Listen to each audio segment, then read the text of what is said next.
আমার চ্যানেলে তোমাদের সকলকে স্বাগত।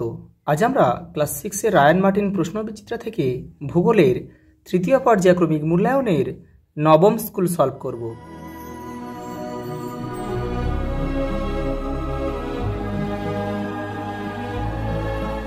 দেখো 9 নম্বর স্কুল। দেখো প্রথম প্রশ্ন কি বলেছে, দেখো প্রদত্ত ভারতের রেখা মানচিত্রে নিম্নলিখিত উপযুক্ত প্রতীক ও নাম সহ চিহ্নিত করো।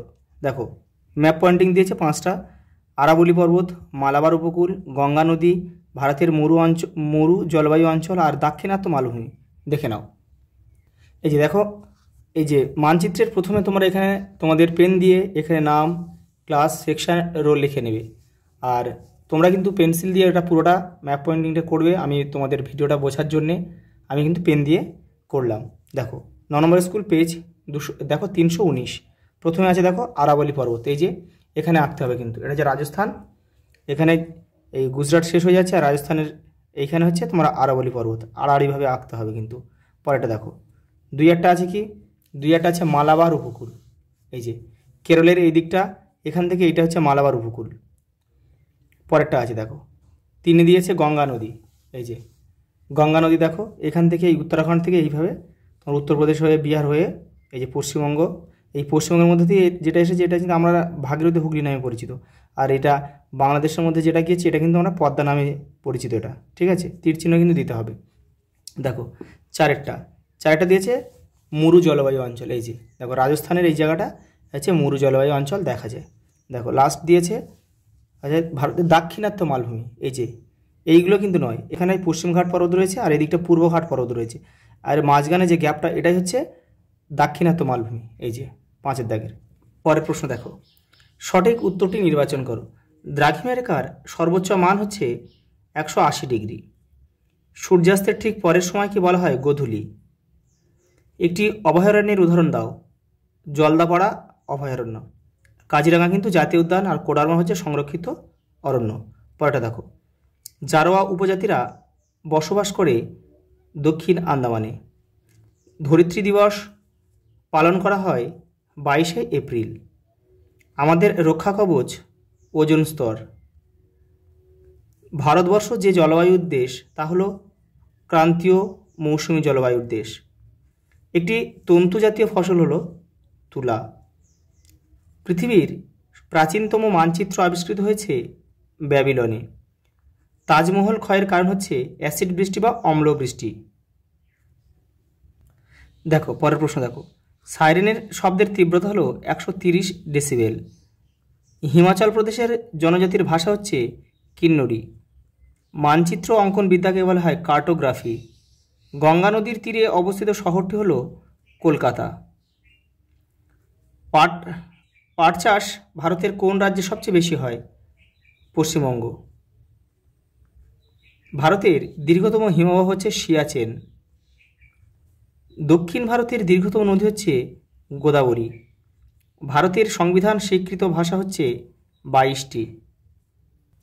পরের প্রশ্ন দেখো, মূলমধ্যরেখার মান কত? 0 ডিগ্রি। পৃথিবীর আবর্তনের বেগ সবচেয়ে কম কোথায়? 2 মেরুতে, অর্থাৎ উত্তর মেরু আর দক্ষিণ মেরু, মানে সুমেরু বিন্দু আর কুমেরু বিন্দুতে। বায়ুর আর্দ্রতা মাপক যন্ত্রের নাম হচ্ছে হাইগ্রোমিটার। ভারতের কোন রাজ্যে চা উৎপাদন সবচেয়ে ভালো হয়? আসাম।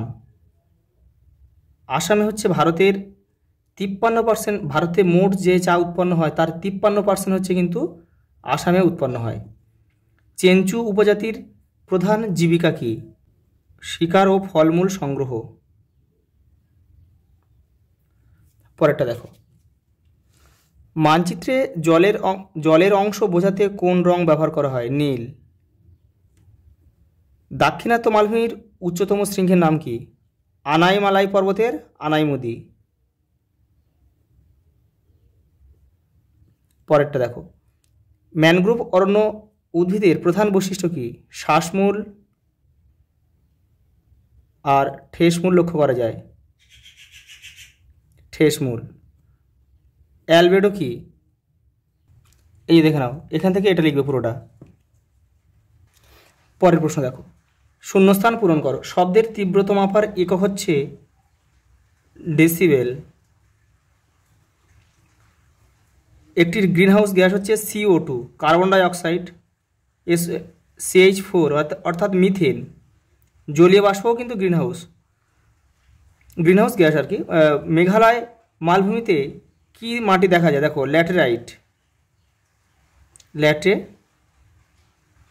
ল্যাটেরাইট মাটি দেখা যায়। পরেরটা দেখো, দুটো পর্বতের মাঝের নিচু অংশকে উপত্যকা বলে। কোন দিনটিকে বিশ্ব অরণ্য দিবস পালন করা হয়? 21শে মার্চ। আর 5ই জুন হচ্ছে কিন্তু বিশ্ব পরিবেশ দিবস, এটা তোমরা গুলাবে না। দেখো পরের প্রশ্ন দেখো, দ্রাঘিমা রেখার দুটি বৈশিষ্ট্য লেখো। দেখে নাও, এই যে এখান থেকে তোমরা কিন্তু লিখে নেবে, যে কোনো দুটো কি তিনটে লিখে নেবে। এটা কিন্তু ক্লাস 7-এর বই, তোমাদের বই অতটা ভালো করে দেওয়া নেই, তোমরা এখান থেকে লিখে নেবে কিন্তু। পরের প্রশ্ন দেখো, শব্দ দূষণের কয়েকটি উৎসের নাম লেখো। দেখো তোমাদের টেক্সটের 63 নম্বর পেজে রয়েছে, এইগুলো হচ্ছে শব্দ দূষণের উৎস। দেখো, গাড়ি, তারপরে অগ্নুৎপাত, এগুলো সবই কিন্তু শুধু নাম করা লিখে দিলেই হয়ে যাবে। পরের প্রশ্ন দেখো, আদিবাসী বলতে কি বোঝো? উদাহরণ দাও। দেখো তোমাদের টেক্সটের 99 পেজে উত্তরটা রয়েছে। এই যে আদিবাসী কারা, আর উদাহরণও এখানে রয়েছে। দেখো অনেকগুলোই উদাহরণ রয়েছে।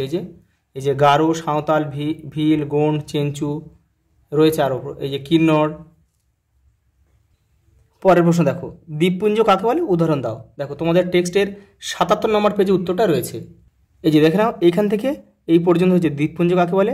আর উদাহরণ দেখো, আন্দামান নিকোবর দ্বীপপুঞ্জ। পরের প্রশ্ন দেখো, অরণ্য সংরক্ষণ বলতে কি বোঝে? দেখো এই যে তোমাদের বইয়ের 90 নম্বর পেজে কিন্তু এই উত্তরটা রয়েছে, এই যে এটা লিখবে। পরের প্রশ্ন দেখো, 6 দাগের পার্থক্য লেখো খারিফ শস্য ও রবি শস্য। দেখে নাও, এই যে দেখো খারিফ শস্য আর রবি শস্য, এখান থেকে কিন্তু তোমরা পার্থক্যটা করে নেবে। তোমরা পার্থক্য না করতে চাও, শুধু জাস্ট খারিফ শস্য সম্বন্ধে এখান থেকে এই পর্যন্ত লিখবে, আবার আলাদাভাবে রবি শস্য এখান থেকে এই পর্যন্ত লিখলেও কিন্তু হয়ে যাবে। দেখো পরের প্রশ্ন কি দিয়েছে? দেখো, বিশ্ব উষ্ণায়ন টিকা লিখতে বলেছে। দেখে নাও, এই যে এখান থেকে এই যে একে বিশ্ব উষ্ণায়ন বলে, এই পর্যন্ত কিন্তু লিখতে হবে। দেখো এটা কিন্তু মান 3-এ দিয়েছে, সেই জন্য কিন্তু তোমাদেরকে এটা শুধু এই পর্যন্ত কাকে বলে লিখলে হবে না, তার ফলে কি হয় সেটাও কিন্তু দিতে হবে, এই পর্যন্ত লিখতে হবে। পরের প্রশ্ন দেখো, অম্ল বৃষ্টি টিকা লিখতে বলেছে। দেখো এই যে অ্যাসিড বৃষ্টি বা অম্ল বৃষ্টি, এটা কিন্তু এটা পুরোটা লিখতে হবে, কিন্তু এই পর্যন্ত লিখবে। পরের প্রশ্ন দেখো, সিন্ধু নদের গতিপথ আলোচনা করো। দেখো এই যে দেখো, এই যে সিন্ধু নদ, এখান থেকে এই পর্যন্ত তোমাদের লিখতে হবে। আর এই যে দেখো সিন্ধু নদের গতিপথ এখানে এই আঁকা রয়েছে। পরেরটা দেখো, প্রাকৃতিক ও রাজনৈতিক মানচিত্র কাকে বলে? দেখো এই যে এখান থেকে এই পর্যন্ত লিখতে হবে।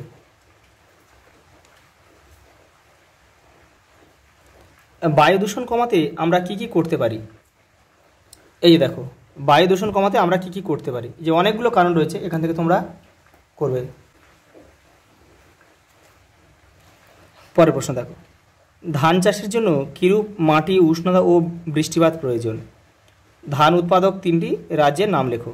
দেখে নাও, এই যে দেখে নাও, ধান, এই উষ্ণতা, বৃষ্টিপাত, এই মাটি, আর এই যে রাজ্যের নাম। পরের প্রশ্ন দেখো, ভারতের বিভিন্ন প্রকার মাটির নাম লেখো, যে কোনো 2 ধরনের মাটি সম্পর্কে আলোচনা করো। দেখো এই যে এখানে কিন্তু তোমাদের প্রায় 6 রকমের মাটি রয়েছে, এখান থেকে তোমরা করবে, সব নামগুলো লিখবে। নামগুলো লেখা পরে যে কোনো 3টের কিন্তু আলোচনা করবে তোমাদের সুবিধা মতো। পরের প্রশ্ন দেখো, ভূপ্রাকৃতিক বৈশিষ্ট্য অনুসারে ভারতকে কয়টি ভাগে ভাগ করা যায় ও কী কী? উত্তরের পার্বত্য অঞ্চল সম্পর্কে আলোচনা করো। দেখো এই যে দেখো, ভূপ্রাকৃতিক বৈচিত্র্য অনুসারে ভারতকে সাধারণত 5টি ভূপ্রাকৃতিক অঞ্চলে ভাগ করা হয়, এই যে 5টা ভাগ।